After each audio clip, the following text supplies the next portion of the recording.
What's good? It's your boy TJ Allen, the Soul Lifting, chilling right here with my boy, The Real Smooth. And today's episode is a special episode. It's going to be the man behind the beats. So sit back, relax, and tune in. Let's get it. Soul Lifter on the track. Yeah.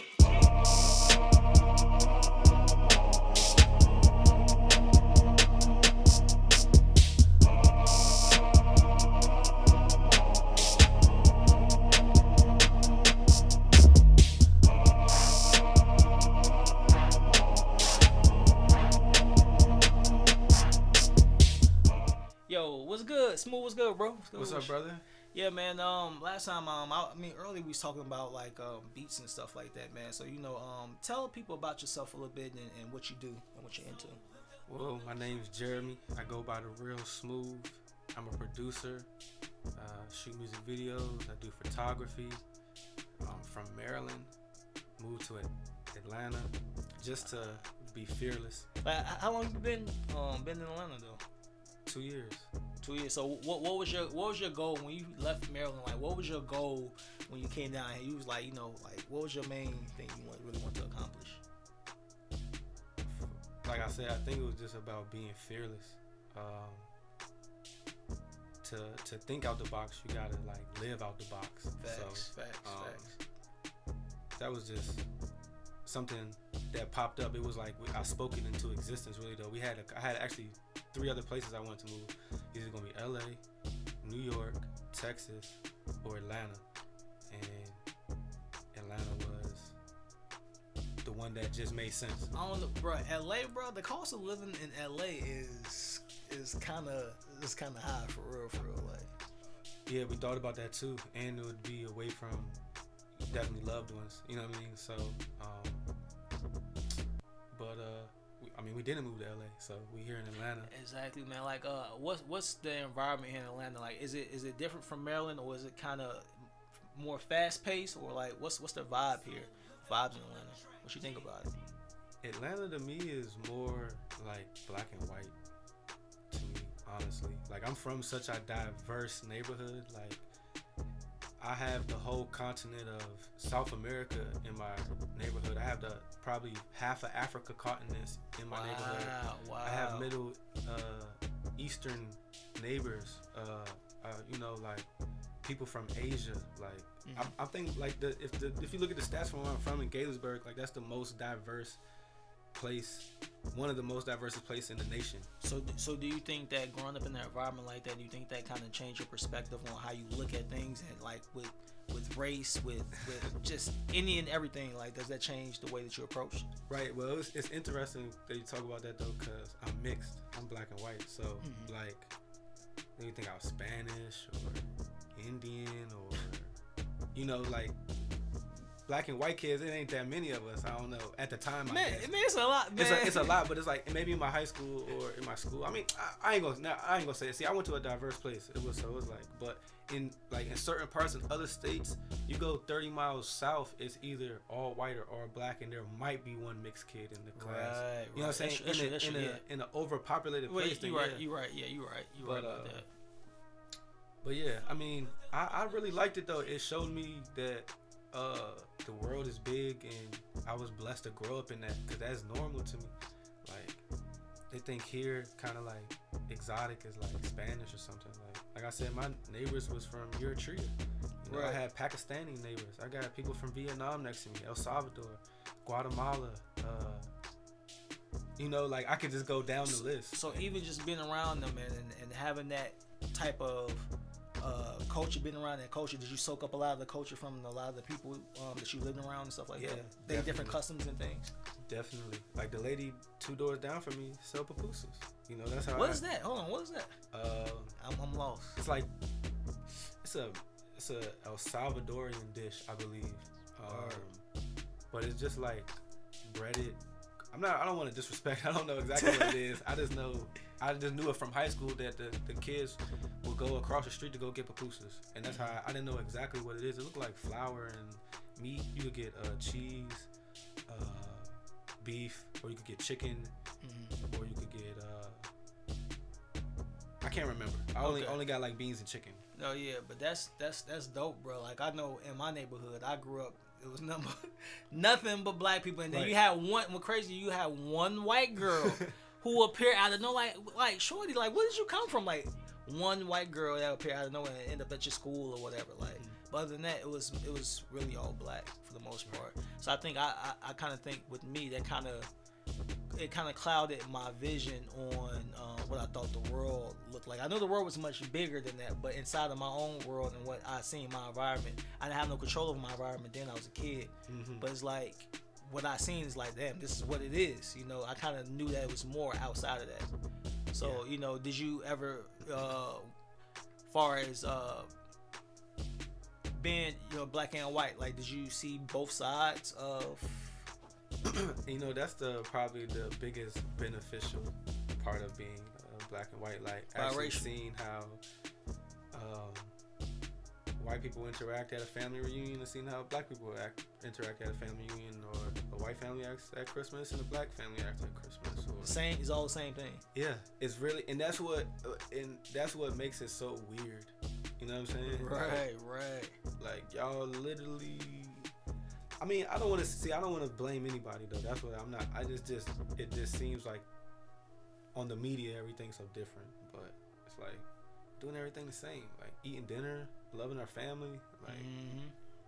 Now I think that's a lot of things that really matter. A lot of people want to put this black or this white, against each other, or whoever against each other. But in all actuality, we all the same. I don't care what race. I don't care how you look. I don't care who you love. I don't care about none of that. We're all one in the same. That's my beliefs. We're all one in the same. Even with the trees and everything else around us, bro, it's all one in the same. So I think that if we have more self-love, that's something that I think that we should delve into more. Like, was that like something that was in the forefront of your growing up and stuff like that? Self-love? Because to grow up in that environment like that, you have to have some type of sense of that. I feel like, yeah, I mean, you definitely gotta love yourself in no matter what aspect of life you're in, for sure. I don't know. At that time, like in high school, or when I'm actually from California. Oh, okay. I'm born in California. Then I moved to North Carolina, and then I moved to Maryland. Okay, this how we do in North Carolina. On the wood. Yeah. But so I moved. Like I had no problem making friends, but it was interesting, to say the least. It was always I had to make a name for myself. I have to adjust every time. Yeah, every time I had to make a new move, because I ain't want to get picked on, because like this what it was like. I'm a little light skinned, curly haired boy. Right. You know what I'm saying? Like, right. I look like prime real estate to get picked on. You know what I'm saying? So I had to make friends with the right people quickly. Exactly. And I always could seem cool enough. I think that it was always like that around my neighborhood too. It was always we always called the guys who had the good hair and light skin the Rico Suave. It was always a guy around the neighborhood who was like that, who was mixed and didn't really. I have a cousin who was like that, but my cousin, same complexion as me, a little darker, but his hair looks like yours. So it's like, he was always an outsider because he looked at like he was different, because he was different, but like he saw the world totally different. Right. So I think that having that perspective and having somebody like that in your life too, though, is really good for your own perspective as well. Yeah. No, but yeah, man. So what new projects what state or what area your music? How do you feel like your music is? Is it DC? I mean, is it the DMV area? Is it Cali? Is it like what? How would you? I would say my music is smooth. That's the first thing I'll always label it as. Okay. Because you're always gonna get me. Like, I don't know. I can copy a beat. I could like try to make a beat over, and it would never sound the same as the beat that I copied, because I always just do my own thing. Put your own thing. So right. to say. Right. But I would say that's my music style for sure. But this project that I've got, I don't know, I kind of just write about stuff that I really be going through. That's something I heard earlier about, like how to always come up with good content. Instead of trying to make, Now, I'm not gonna say if you got a great imagination, you can make things off the top of your head, or you can take somebody's experience and that's great. But me personally, as I'm making the beat, I'm usually making a song. It's not like, I make the beat and then months later I made a song. Nah, if I made the song, I made it all together in one. It's kind of like a spontaneous combustion. It's like boom. That's dope to be able to create. Like what's your favorite part about making beats and stuff like what's the thing that really gets you to like excited, like, oh, I'm about to make beats? Like what gets you to that point? So my inspiration, it's like, I guess the only way I could describe it is like finding your groove. That's the funnest part of making a beat. Yeah. When you're just so in sync with it, even if the beat doesn't crank, like afterwards, like it's about having fun. Like that's all I'm gonna say. Sometimes I don't have fun making beats, so I don't do it. Man. And that's just really what I don't like. But I'm kind of like stuck at that point, because then it's like, they tell you work harder, but it's like that's not fun. It's not because you have to give it a rest. You have to go get away from it, then come back to it. So that's something I always do too. Yeah, and I don't know, but that's the funnest part to me, like finding the groove and just coming up with ideas. Like that's probably the second funnest thing, is like coming up with ideas, using my imagination. That shit is fun, like I don't know when that stopped being normal. You know what I'm saying? When say some people with beats, they get into it just to like, I gotta make money, I gotta do this, I gotta do that. Right. Like honestly, bro, with making beats and what's fun to me, what is to be able to create something in your head. You know what you want in your head, and then you go look through your sounds, like, okay, I think this sound will sound good with this will sound good with this. If I played this way, you know what I'm saying? So I feel like putting everything together, turning it from nothing and creating something big and bringing it to this world, like an idea that you had, like that's the best part. It's like a creation in a way. Like I really like the first beat I ever made was a sample beat. I never forget. It was a Kenny G saxophone. This is a story of Fruit Loops. I'll just say. Okay, yeah. Tell about Fruit Loops. Yeah, Fruit Loops. Yeah. Shout out to Fruit Loops, by the way. Fruit Loops probably is the reason that I'm doing this interview today. Facts. I can't even cap. Like I can't deny it. Fruit Loops was very influential program in my life, I would say. But my man Wish gave me Fruit Loops. I just was around the neighborhood one day. He was like, take this CD, go put it on your computer. Or he sent me a link. I can't remember exactly what he gave. He might have gave me a floppy disk. Oh, floppy disk. Shout out to the floppy disk. Shout out to the floppy disk. I'm sorry, it wasn't no damn floppy disk. Nigga had the floppy disk. Y'all remember the floppy disk? Yo, if you know you did the floppy disk wrong, bro, you delete everything off that. Yo, deleting stuff off the floppy disk, bro, it was a wrap. Yeah. It's a wrap for that joint. But I had got Fruit Loops, and then I was probably like in 10th grade, actually. Yeah. 10th grade. I had got it, and I tried to make a beat, and I was like, this shit hard. I didn't know how to go in the playlist. I didn't know how to, add things to the playlist. I didn't know how to add sounds. Yeah. I didn't know how to record the sounds. I didn't know how to get to the sounds. So I'm calling my friend Wish. I'm like, Wish, how you do this? How you do this? He like, man, stop calling me. He didn't really say that though, but he was like, man, just figure it out, And eventually I figured it out. And that's how that shit started though. Real shit though. That rap since then. That's dope. I want to tell you something. I think Knife Wonder always tell a story about how he got the Fruit Loops. He downloaded the program off the thing. You couldn't even save it or whatever. So that's I think that the Fruit Loops joint. I think that's a dope story, bro. Like a lot of people always like, oh man, I use Pro Tools. I use this. Like nah, bro. Like Fruit Loops. And want to tell you something. Any program that you use, bro, it depends on you. It's the man behind the program, bro. You can have the wackest sounds, bro, but if you can make those sounds sound like something great and you think it's good, it's good. You know what I'm saying? So yeah, I'll say this, like with Fruit Loops, how I got it, man. It was a joint. Like I down like Knife Wonder said, like I download that shit online. I couldn't even save with it at first, and then I'm like, man, you gotta pay for it. You know what I'm saying? In order to save your projects. I was just making beats and making them bitches to the best of my ability and getting them bitches off of there. Like, I wasn't saving no files, no nothing. Wasn't doing none of that. Cause I didn't even know about nothing about tracking, and I didn't know nothing when I first started. This is back in like 2003, 2004, around that time. I had Fruit Loops 4. Goddamn it, Fruit Loops 3. I had those.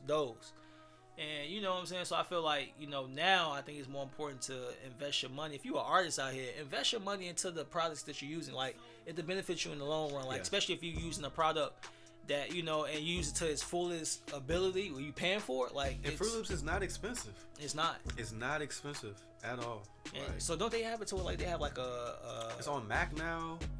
They have it mobile. But they have it to where, like, you can have it forever, right? Or something yes, like that. You pay once, you update forever. Wow, that's crazy. How can you not download Fruit Loops? Yeah, I think that Fruit Loops is one of the most it's influential. One of the most underrated to me. It's coming in more in the forefront. One of the most underrated dolls to me, man. I think that Fruit Loops is the way. It's man. I think what it was, it got cracked so much that corporate America was like, do something about it. But Fruit Loops was like Fruit Loops getting their money. You know what I'm saying? Yeah, they knew what they were doing. They knew exactly what they were doing. They knew exactly what. It wasn't nobody else cracking shit else. Yep, it was Fruit Loops, and I think that Fruit Loops. I think with that doll, man, it really is user friendly to me. It's really user friendly. Once you start learning the different metronomes and knowing the counts, once you start to learn all stuff like that, patterns down. It's all just patterns. Yep, that's all it really is. It's all mathematics. Honestly, it's mathematics. So yeah, man. So do you? We talking about your music style and stuff like that with making beats. Like, do you have any projects that you're working on that's about to come out? Yeah, definitely. I got this new tape I want to drop 2021 called The Bad Guy. The Bad Guy? Yeah, it's this. The fuck? Explain that to me, bro. Because honestly, a lot of these women out here, man, they like the bad guy now, bro. Well, they always like the bad guy.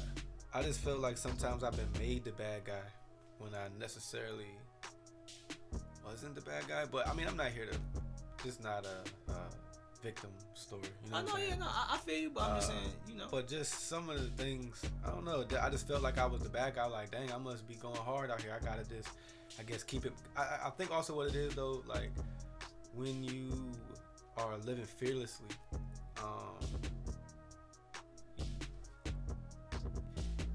you have to make the right move. You know what I'm saying? And sometimes the right move is not to go listen to somebody else. You know what I'm saying? Because that's not the right move for you. Right.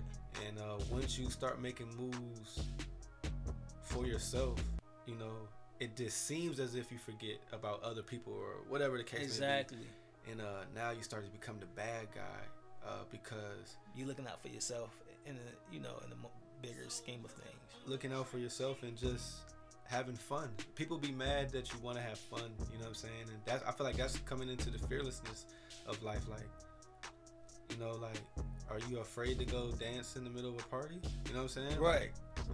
Like, or whatever. It's like, are you afraid to go talk to that person? Like, are you afraid to quit your job? Or are you afraid to post that beat that you've been working on? Exactly. You know what I'm saying? Exactly. So, exactly.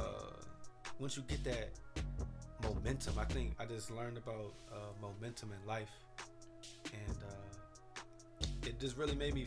I just really noticed it how important it is though to keep it going, like keep the momentum.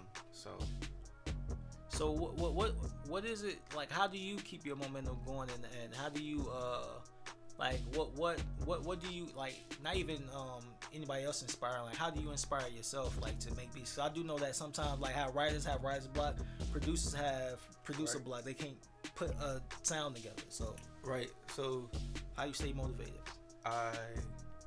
It's just gonna tie into being fearless again. Like, maybe I'm not making a beat like how I want to make it. I gotta make an adjustment. Maybe I need to focus my energy just a little to the left. And a little to the left might be mixing a track now, or it might be looking for samples, or it might be looking for ideas to promote Studio 3, or so it's like that's why I don't just jam, like try to just do because I might be missing something that's coming towards me. Exactly. So it's like I will try to make a beat, but it's like there's been plenty of days I made beats and I might have made 5 beats and I ain't like none of them beats, but I still had fun. I guess it was a learning experience. I want to tell you the part that, like, when I make a beat and then I'm like, man, when I'm like, this beat dope, it like be the ones I think is dope, and I go back and listen. So I'm like, man, this shit.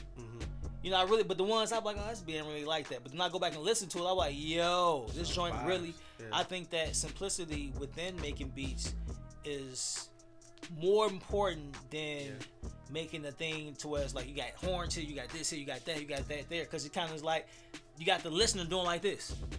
Their attention span is really, you know, short. Funny, I've been listening to some old Michael Jackson songs, and talking about that though, just they had a lot of instruments in there, but it was well orchestrated though. Man, and it Quincy was live, Jones, man. live Quincy instruments. Jones. It wasn't really no synthesizer, so it was like an orchestra's got how many instruments in it? You know what I'm saying? Like when you legitimately think about it though, an orchestra has a lot of instruments in it.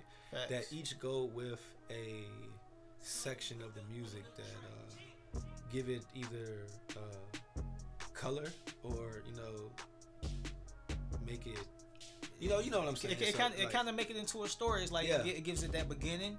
The horn's gonna give it that climax part right here. Then you gonna have the bass that's gonna bring it down to the end. It's gonna, so it's kind of like tell a story. Yeah, you can be. The instruments could scare you.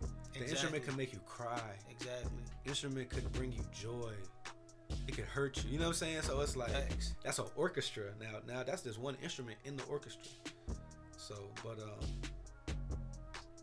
I feel like that's kind of like life though. I feel like I want to, with all those things that I was saying that I do, like making beats and album art or mixing, I kind of want to get that orchestrated right. You know what I'm saying? Where it's now a symphony. You know what I'm saying? Because all the instruments don't make sense if they not working together. Facts. So that's one thing. What I said that I was gonna try to do with myself is just like I got ideas. Boom, I'm write them down. Then I'm gonna put them out there. I'm gonna go with it. And whatever it is, I'm gonna like whatever it is I have. And that's how you get into your flow. You create your flow. You create your reality. A lot of things like, you know what? I want this beat to sound like this, and I want it to sound exactly like this, bro. You can really, literally go in there and make it sound exactly like how you want it to sound and be satisfied with that. The thing is, I think about making beats with, as beat makers, we are never satisfied with what we did.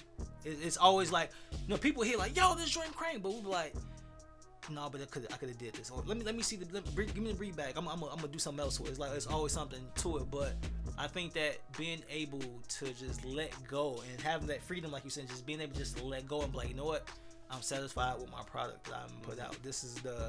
I went further. This is the furthest I can go with this one. This is what it is, and just being happy with that, being content with it. And being in that moment within that beat, you know what I'm saying? Because I think that's a lot of things that goes with me with being motivated. Because I'm like, I really don't feel like making beats today. But then I see something on TV. I'm like, damn, this sample was dope. I'm like, who is that? What song was that? Then go look it up, find that sample, and inspiration. Then boom. Yeah. So that's dope. So as far as the Bad Guy, go more into that if you would tell me more about like the album. Like how many songs are you rapping or are you making beats? You sing? Like what are you doing? Well, every project that I make, I done did everything on it. I don't know, that's just how I like to write. I've never been good at like somebody sending me a beat and like making a song to it. I don't think I've ever done that, to be honest. Oh, like really? Now that I really think, I've never, unless I was there, like unless somebody, I'm really trying to think, like I'm not gonna say I never wrote a verse or nothing on it, but like came up with a song. Every song that I've ever came up with, I made the song. You made the beat, the song, and everything. You triple double no assists, so you did everything basically. Definitely, I mean, I definitely had help though. People that was recording me at the time. Shout out my brother Maul. That's who I really had started out with though. Working with recording music though. All right, so what are you planning to accomplish with all of your things? Like, what are your goals? Like, with making beats, with doing video work. Like, what are your goals, and what do you want to accomplish overall? Like, it's similar to my friends. Like, the goal is to be happy. Like, I cannot stress. I don't know. Like, I feel like I don't want to say I've chased that. I just do what I want to do, and it hasn't let me down yet. I don't know. Like, I don't feel like I'm walking a tightrope. I don't feel like I live life on the edge. to some say I will. You know what I'm saying? Some people may say, "Oh, you living life on the edge. You doing this. You doing that." But, I've seen you do some edgy things, brother. I've seen you do some edgy things. But I just do what I want to do, and that makes me happy. You know, like. But some days, you know, like, okay, everybody been poor. Being broke isn't fun. You know what I'm saying? So like, just because I say my goal isn't to have a house or be this, like, of course, you know, like I feel like that's in everybody's DNA. Facts. You know what I'm saying? Like facts. That's something given at a point. Like everybody knows their goals. You know what I'm saying? Not just said not your question like that, but no, that's real. But like so I'm working on all that stuff, but in the midst of it though, I want to be happy 24/7. Yeah. Side note though, this like I got to be around a baby though. I think this is so important though. I got to be around a baby, and the first thing this baby do every day when he wake up is he smiles. You know what I'm saying? And that's when I was like, I had to ask myself, I was like, when did I stop smiling every day? Yep, it's a child heart, man. Keep that child. That's in the Bible. Said keep that childlike heart, bro. And I learned, and this what's crazy though is that baby taught me something. You feel me? Yep. And that's why I told you I had to ask myself, who's smarter, me or this baby? Facts. You know what I'm saying? Like, he knows to smile every day when he gets up. Like, I know people that wake up like another day. Exactly. That baby, like, so I was like, I need to smile every day. Exactly, bro. And being more mindful of exactly. I don't know if I smiled today. I'm smile right now. I want to tell you something. When I got up, I smiled. I felt good today when I got up. I did give me a little bit more rest. I stayed up late night making beats and stuff like that, but when I finally did get up, I smiled. I was like, all right, cool, because I knew what I had planned for the day. I got this interview. I got these interviews I'm doing. I'm about to go be creative. I'm about to be, you know, when I'm in that realm like that, bro, that's pure happiness. It's like Christmas. It's like, you know how you like wake up like, oh man, well, first day of school, I'm putting these clothes out, I'm laying this out. It's kind of like when you're creating things like this, that's dope like this, right? It's like, you know what? I'm getting myself together because this is something I have to do today. And I think that too comes along with happiness, having discipline. You have to be disciplined to have happiness as well, bro, because you actually have to account for those things. When you know how the earth goes like this and it rotates and stuff come in, stuff come out, but you got to know when that turn is gonna come. You have to account for those things and just always make sure that you're maintaining your happiness through any and everything that you're going through in your life. I think that's the most difficult part that a lot of people do. I know with me, I'm happy and I'm here every day, but being here and like, okay, I gotta deal with this. I know this is coming.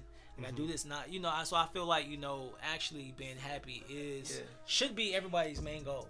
Now, you to say you gotta deal with this, like, you definitely gotta deal with winter. You know what I'm saying? Like, oh yeah.